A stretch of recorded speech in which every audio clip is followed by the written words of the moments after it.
Welcome to Red Islam. Today, we have a story about infidelity and audacity. The story is from almost a year ago, and the update is from yesterday. Let's get into it. My husband wants me to be a mother to his affair child. I, 29F, and my husband, 44M, have been together for 5 years and married for 2. I met him at the church I started going to when I moved cities to start my career. I work for an insurance company and he's a pastor. I know that we have a notable age gap, but he was always kind to me and made me feel special.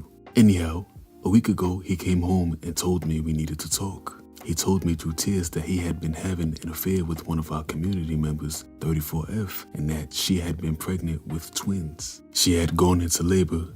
She and one of the twins died and the other is in the NICU. He said we need to step up and that he wants me to turn my office into a nursery and set up a cot in the room so we can take turns. I became distressed and told him I wanted some time to think, that I was not sure I wanted to do this. He told me that I had made a vow to him in marriage and that God had blessed us with a child, that this is our cross to bear and that God will never give us something we cannot handle. I told him that it seemed God had given her more than she could handle because she had died. I know I should not have, but I was not thinking correctly. He slapped me and told me that I needed to serve my husband, that God had chosen me as this child's mother and I needed to be his humble servant.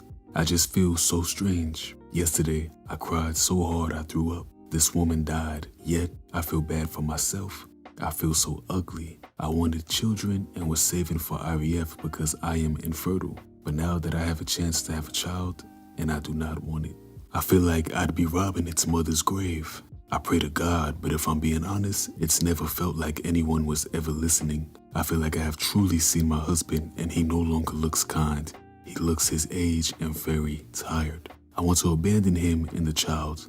I'm only 29. I can start over. I have a remote job. I can take a day off when he goes to the NICU, pack my essentials, and leave. Neither him nor the child deserve this, and although this is my circus, that is not my monkey. First and foremost, that age gap is crazy. 29 and 44? You telling me now you can see his age?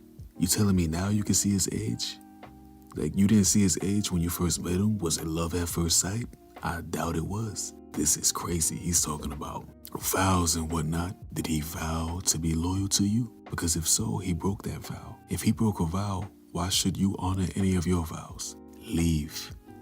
That is his problem. That is his child. That is not your child. That is not your problem. It's unfortunate what happened, but it's not your problem. Now let's get into the comments before the update. Leave, leave, leave. You cannot trust this man. You have absolutely no obligation to become his mistress's child's mom. This isn't Sister Wives. This is all very unfortunate and a sad situation, but you are a hurt party here. God didn't tell him to knock up a woman outside of his marriage. This whole thing was of your husband's own making. He's trying to coerce you by abusing y'all's religion for his own selfish wants. No, no, no. Isn't it in the Bible that if your eyes tempt you to sin, you should gouge your eyes out? Well, I'm assuming his eyes are pretty much intact, aren't they? And the cherry on top is, he felt so self-righteous in that moment to slap you after everything he's done. No.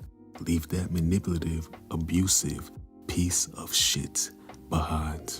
The only thing that is not a huge red flag in all of this is you realizing that is not your monkey. He chose to be unfaithful.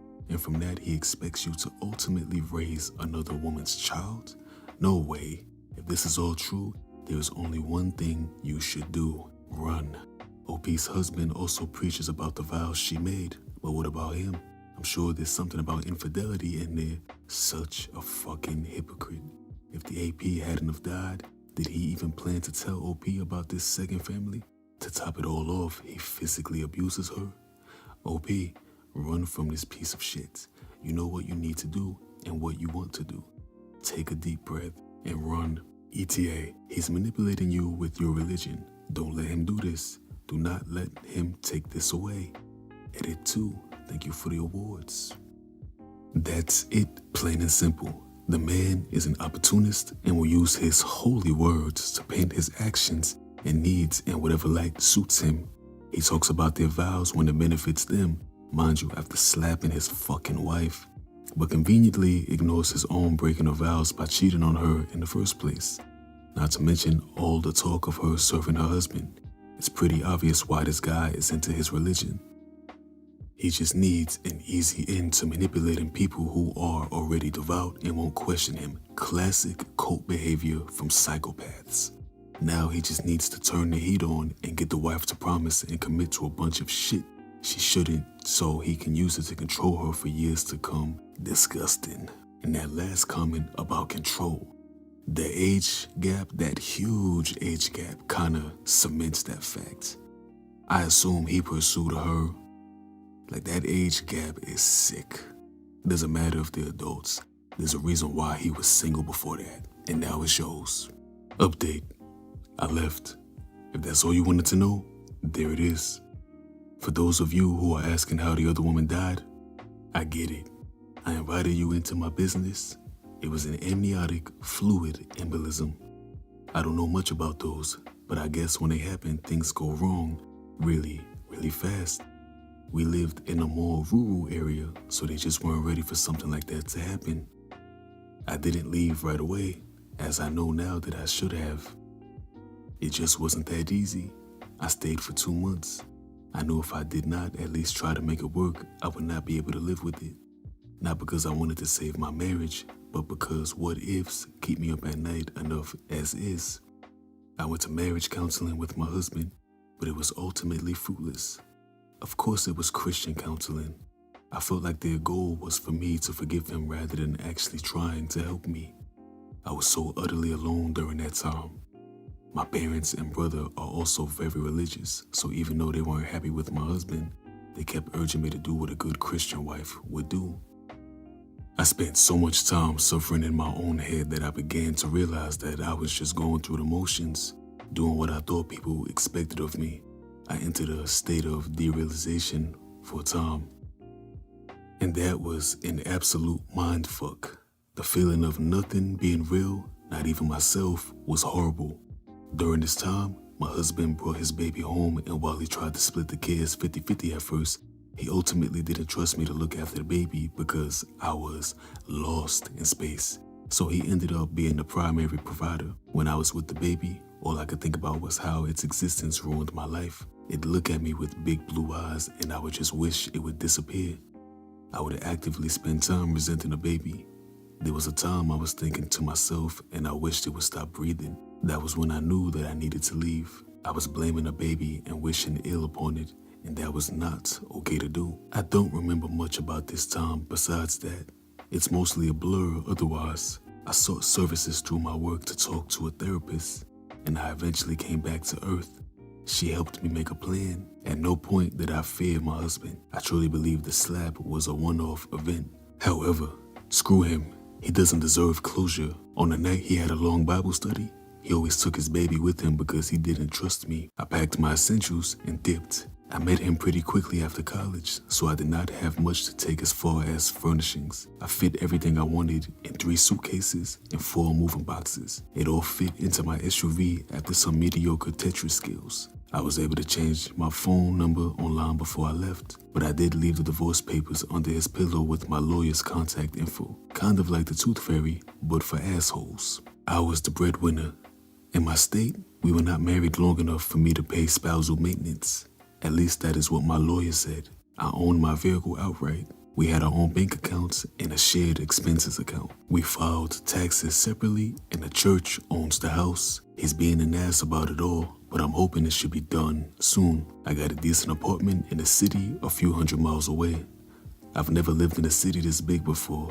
Everything is so expensive, but besides that, I like it. I found a new therapist, met some new friends, and found a new church with loving people. I still have my days, but for the most part, I'm content. I think it will always hurt on some level, but I'm working on taking my power back. I turn 30 next month, and I am hopeful it will be the start of my best decade yet. So one of the parts that got me was, she said the what ifs keep her up at night as is, right? So it sounds like she needed therapy before all of this happened. If not, Pretty sure if she did go to therapy before that, she might have worked out the issues with the what ifs and whatnot. Maybe, I assume. And then she wouldn't have wasted 2 months. She wouldn't have gone to such a sunken place. And she would have left sooner, hopefully, but we don't know. Good, you deserve better. Good luck. What wonderful news. Frankly, in the long run, you were blessed by the circumstances your husband helped to create what is promiscuity. Otherwise, you'd likely have been relegated to a life of mental and emotional servitude to his ungodly ways. Free at last. Good luck and God bless. I cannot begin to tell you how proud I am of you. You deserve a beautiful life. Like the tooth fairy for adult assholes. Priceless. Nobody needs to raise the child of their partner's affair. You did the right thing for you. I'm a devout Christian. The first thing I would have done if I was your mom is get you the hell out of there. I would help you pack, hold you when you cried, search for an apartment for you, let you live with me so that I can support you. This man is a demon spawn, a pastor that cheats and expects his wife to support him emotionally and financially while he raises the affair baby. I am livid. I'm so glad that you have moved away, recognized your worth, and carving a good life for yourself. We love you and support you. Please know that. Don't ever allow anyone to use you or compromise your dignity. I'm sending you huge internet hugs. I have one more story left for you all. Let's get into it. Mother asshole for wanting a divorce over cheating 20 years ago. Edit. I can't edit the title, so I'll put it here. The issue is continued lies, not the cheating. My 41M, wife 44F, slept with a close friend of ours 20 years ago. I found out about it through an email, not directly from her. I'm angry enough about this that I don't want to envision a rest of my life situation with her and have asked for a divorce. Here's why, and some other important points. 1. She'd broken up with me at the time. We got back together about a year later and had both been with other people, but she was with this guy a few weeks after she'd left me. 2. The guy is the brother of my closest friend. I don't know exactly why that bothers me, but it does. 3. He'd hit on her previously and she didn't tell me. When I confront her about that, she says I didn't realize he was hitting on me. That's not even remotely possible. I saw emails from him to her with him telling her how cute she was and that they should hang out sometime. He knew the two of us were in a relationship and she saved these emails and never told me about them. 4. She was acting flirty, interested throughout the whole time we knew him. She completely denies this, but I know what I saw. 5. She emailed her friend after they hooked up talking about how jealous she was of him and his new girlfriend. 6. She still claims that all that happened between the two of them was him attempting a kiss and then her shutting it down. We weren't 12. That's not what happens with two horny adults. I feel like she's insulting my intelligence. Also, I swear that the details of this story have changed over time. Once it was that they fooled around, next it was that they made out. Now it's I was trash and he tried to kiss me. She swears the story has been consistent over time. 7. I called the dude a little over a year ago, edited for clarity to confront him. He told me it happened more than once, but that they never had sex. She swears it was only once and he's backtracked and says he has a bad memory. Since we got back together, she's been entirely faithful to the best of my knowledge. I have no reason to doubt that she's completely committed now, but I have no interest growing old as a second choice, and that's how I feel. She says I've always been her first choice and that I'm an asshole for wanting to break up a family. We have 2 kids over a drunken minor indiscretion that she didn't even engage with 20 years ago. While we were already split, note, she did the splitting. No one has been able to tell me clearly whether I'm the asshole, so internet, am I the asshole? Now normally I give my opinion before I read the comments, but I'm gonna do it in reverse before I read the edits. And the OP had been posting about this about 6 months ago prior to this current post. Here are the comments. If you want to leave, leave, but don't try and justify it over this nonsense. OMG, he has been posting about this for 4 months, like just rip the bandage and stop making excuses. She didn't do anything wrong. You didn't need to know anything from when you guys were broken up. Wasn't your business at all, and now you're just looking for a reason. Just do it and let her find someone who loves her. You've been married so long, so obviously she is a good wife and mother, hasn't cheated on you. grow some balls and stop the excuses. And so the comments are a bunch of that bullshit. Now here's what's wrong with all of that. Yes, she was single. However, when she ended things, it was after she was having an emotional affair with the guy. His last post mentioned that they had been flirting and shit like that before they broke up. So yeah, that was emotional cheating and her breaking up with him to go pursue him, and then they fuck 2-3 weeks after they break up. That was planned. That was an emotional affair and her cheating, because guess what? An emotional affair is cheating. Yes, she may have been single, but the fact remains, she had that guy in mind when she broke up with him. She was hiding things from the OP before she broke up with him, and she was hiding things from him when they got back together. Had she told him all of this before they got back together, they wouldn't have been together for 20 years. And I completely understand why OP feels like a second choice, because she left him to go pursue someone else, which is also cheating. It's just that they didn't get back together until a year later, but if they had gotten back like right after that, that would be considered cheating. But let's read the edit. Edit. Wow, you all are wild. I didn't expect so many comments and can't respond to all of them, so I'll try to clarify a bit here. 1. Yes, we both slept with other people. No, I don't care that she slept with other people. This isn't about cheating, because this wasn't cheating. Yes, it was. I tried to make that clear with the quotation marks in the title, but Reddit doesn't really do nuance or reading comp, huh? I care because this was a many years long crush she had prior to the breakup, and it seems very apparently she left me to shoot her shot with this guy and got turned down, then came back. Again, it doesn't mean she violated some moral, principle, or weird dating rule, but I'm not obligated to accept second place either, I think. Had she told me about it when it happened, it would have changed my calculus on whether or not to get back together.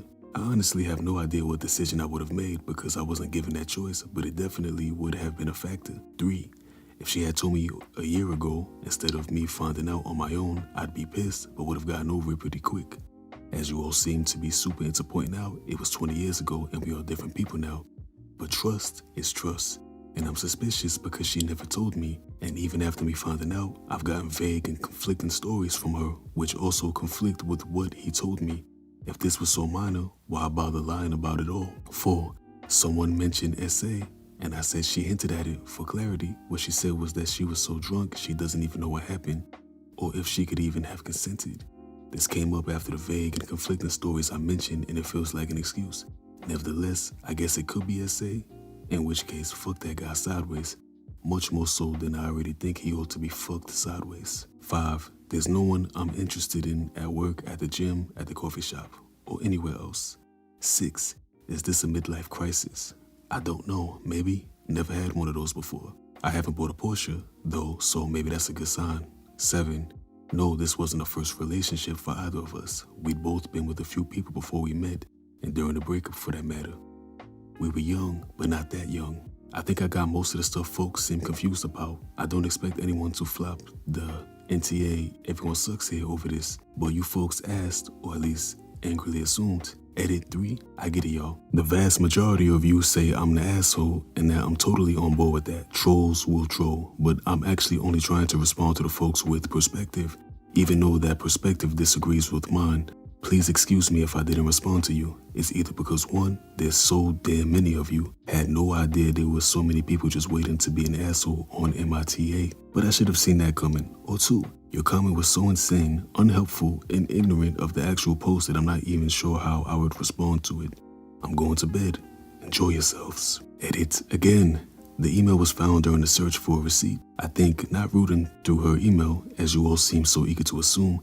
I kinda don't care who believes that or who hurt you folks. But too many of you are asking or assuming that I spend my nights off digging through my wife's old emails for me to respond directly. So that's the end of the story. That was from 3 days ago. There hasn't been anything else written. And I just realized I forgot to give my verdict. I don't think he's the asshole, and I think he's completely justified in wanting to divorce her because his life could have went very, very differently had he known that information. Probably wouldn't have gone back together with her. A lot of shit would have happened. Butterfly flick type of shit, you know. She did some grimy shit, like emotional affair, you know, hiding shit. Like somebody in y'all friend group, I assume, hitting on you and you hide it, that's an affair. That's an emotional affair. She was cheating on him and he's like, oh, it's not cheating. Motherfucker, that is cheating. Cause me personally, I've been through that type of shit. I don't know if nothing physical happened, but an emotional affair is an affair. They're entertaining somebody else with more than friendly energy, that's a fucking affair. So if you leave, you're not the asshole and you are justified. And in fact, I haven't seen anyone say this, but if you did leave after all this time, I would respect that because you chose your dignity over this bullshit. You decided even after all that time you're not a second choice. I would stand by that too. But anyways, that's just my opinion. What do you think of this situation? What would you do in that situation? Would you stay because 20 years had gone by? Or would you leave as well? Let us know down in the comments. But that's going to be all for today. I hope you enjoyed the video. I hope you let me know what you think of the new audio. I'm trying to get better with that because people were saying the last audio style was too low. So I'm making changes and I'm trying to get better and better. And let me know what you think about that down in the comments. Drop a like, subscribe, and I'll see you all in the next one. Later.